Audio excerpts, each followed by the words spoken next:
what's up, guys? Now, it is possible, right, that we live in a dominant society, environment, whatever, right, that is designed to destroy your sense of self, number one. And number two, your belief system within that sense of self. Sound fair enough? So, how do we counteract that?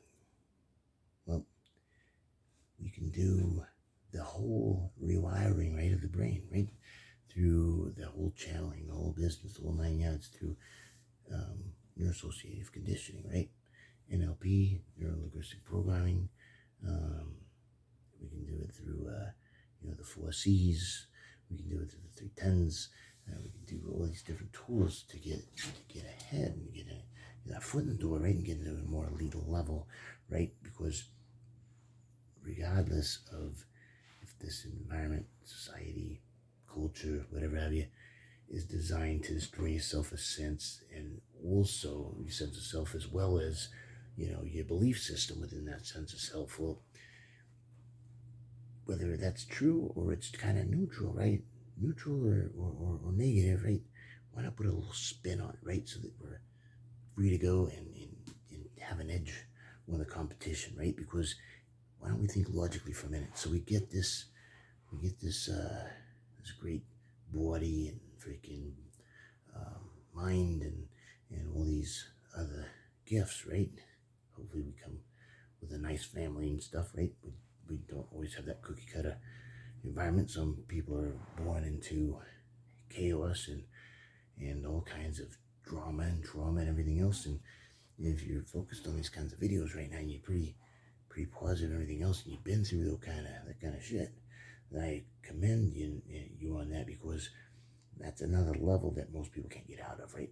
To get to this one. So the fact that you're either out of that or you're ascending out of that bullshit, right? Because you're strong mind, you're going to be able to handle adversity, in my opinion, better than people who haven't been through a bunch of bullshit, right? Because you'll be like, that's nothing, man. I used to get beat up for sport by my parents, right? Where I didn't have a dad or a mom, right? And I had to freaking eat out of the dumpsters on the street and everything else.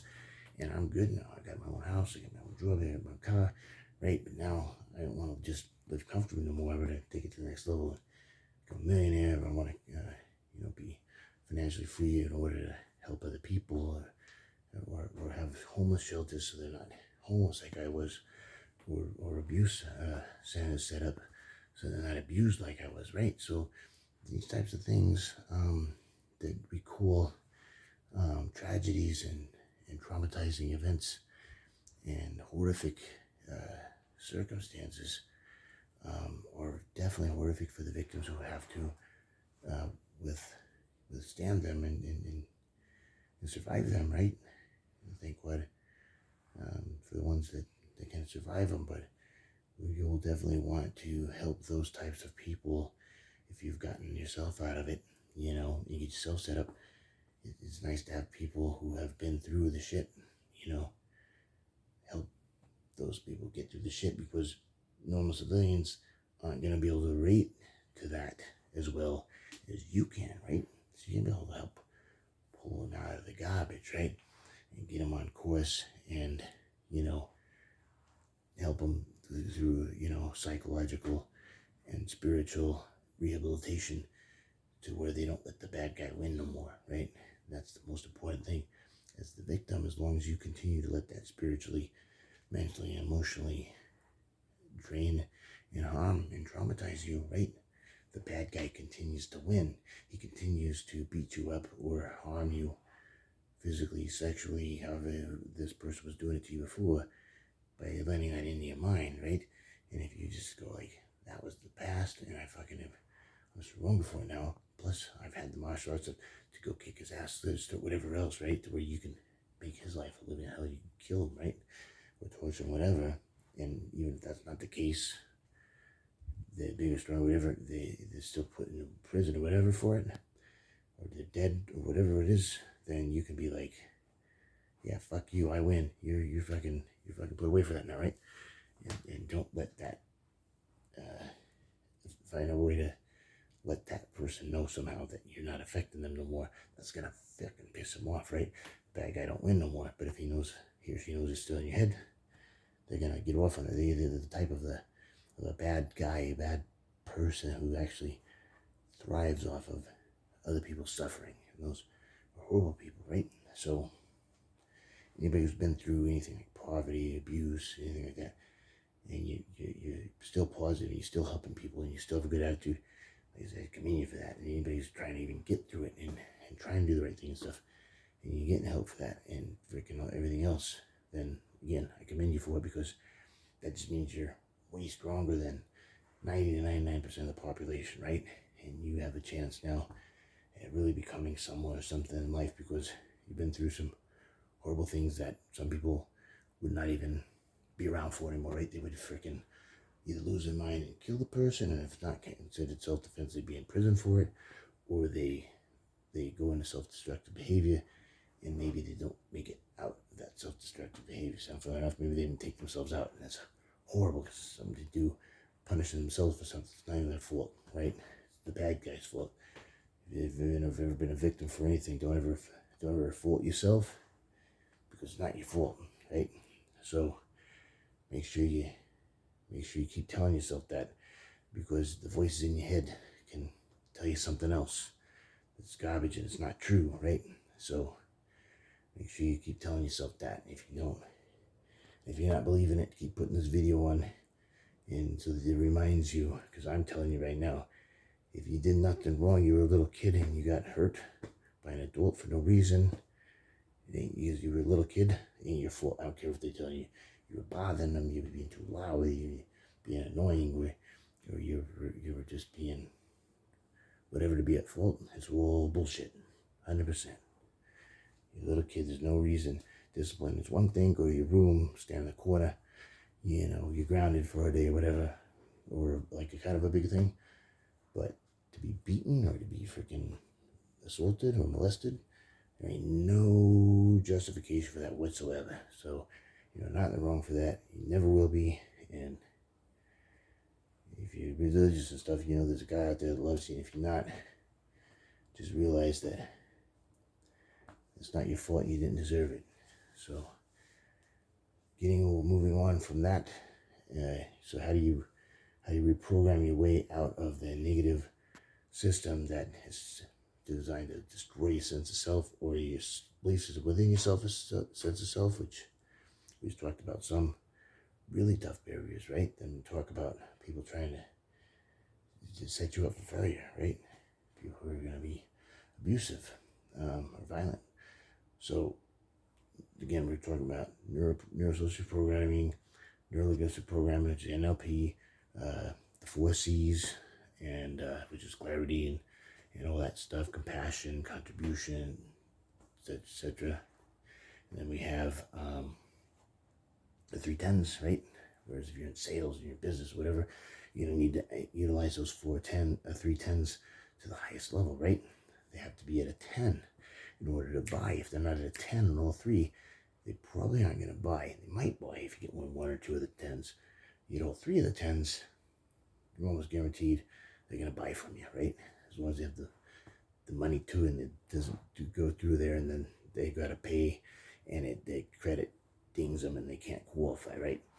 Sometimes you get to no credit people, and you can't help that, right? You can't help the people that can't have the good credit. The only thing you can do at that point is hopefully help them clean up the credits and come back later, right? So if they're the 310s, they love the product, and they're 10 there, they love you, and they trust you. There's a 10 there, and they love the company that you're working for, or the mission statement that you represent. If it is your company, it's your own business. If you're at the 10 in all three of those areas, you've probably earned that person's business. Does that sound fair enough? And again, if any of those things is not at a 10, you may have to work a little harder for the sale, and you might not get it at all, even if it's 2 out of the 3 10s, right? You still might, but it's going to be harder, like I said. That's when you really got to work on it, right? You really sell yourself on the other 2 if the company's all fucked up or whatever, but that's why you don't want to work for a bad company. You don't want to sell a bad product. If if it's me, I always like to, if I'm going to pack it up, I want to make sure that it's a solid quality product, right? Because whether I meant for it to happen or not, my name and my reputation is on that product or that service, right? So I need to back it up. Sound fair enough? So that's got to be your 4 levels of learning, from unconsciously incompetent to unconsciously competent, right? And then there's the ones in between, right? Where the people, basically in lay terms, it goes from knowing nothing about nothing to being an expert in your field, and then in the in between is where you don't know nothing about nothing, but you know that you don't know nothing about nothing.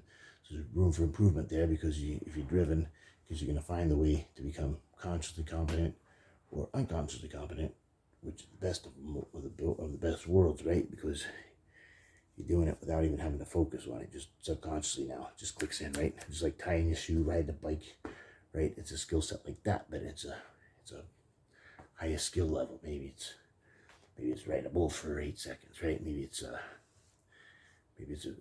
mathematical skill set in an engineering setting, right? Where you have a niche where nobody else can do those mathematical formulas, right? But you've done the 10,000 hours of hard work, and you've done the schooling, and you've done the equations, and you've done all those, the blood, sweat, and tears to get to be able to conquer those mathematical formulas, right? So you add value to the company, you hopefully get pay more money for it, and this and that. So that's where it comes in, right? Maybe your niche is in the stock market. Maybe you know how to manipulate the stocks, and get, you kind of got that down on when to buy and when to sell and when to hold and all that kind of stuff. So any of those things, you can get to the point where you're unconsciously competent in any of those areas, right? If you work hard enough and you got, you get that status of, being an expert in your field, that means that you're unconsciously competent, right? And then if you don't know nothing about nothing, doesn't matter if you're not in that field, but if it's something you're in that field on, you better start paying attention, right? Because if you don't know nothing about nothing, but you think you know everything about everything, you're going to be in trouble. You're going to piss people off, because that's how you get people killed in warfare and things like that, blown up. And then, of course, even in the civilian world, fucking up on the job and this and that and everything, making people stay late because you're doing shit that fucking you shouldn't be doing, because you think you know everything about everything. You don't know nothing about nothing. And you take a leadership position in the thing and try to tell people what to do, co-workers and everything else. Or you try to tell people outrank you what to do that have been with the company or with the business or with the prison or whatever you're engaged in, and you tell them you know everything and you don't. That's pissing people off. So that's not good, right? At least if you're level 2, consciously incompetent, at least you know you don't know nothing. You can keep your mouth shut, be coachable and teachable, to where you're gonna get better, right? Because you're more receptive to it, because you know you got ways to go, right? Which will get you to the next level eventually, which is level 3, consciously competent, where you have to be good at it, but you got to put all your focus in it, right? You got to put in time and or money or resources, and you got to really get in there and get focused, dialed in, and any kind of distraction. Whoa, wait a minute. Hold on for a minute, right? I ain't ready yet. I got to focus, right? That kind of thing. And then eventually you do it enough. Now you can be able to tie your shoe and walk and talk and chew gum at the same time and all that shit. That's the level 4 we're talking about, unconsciously competent. We can do other shit at the same time if you have to. You're so good at it, right? You can do it without thinking about it. All right. It's been showtime. Showtime Shred Fitness over here. Size, growth, get big. All right.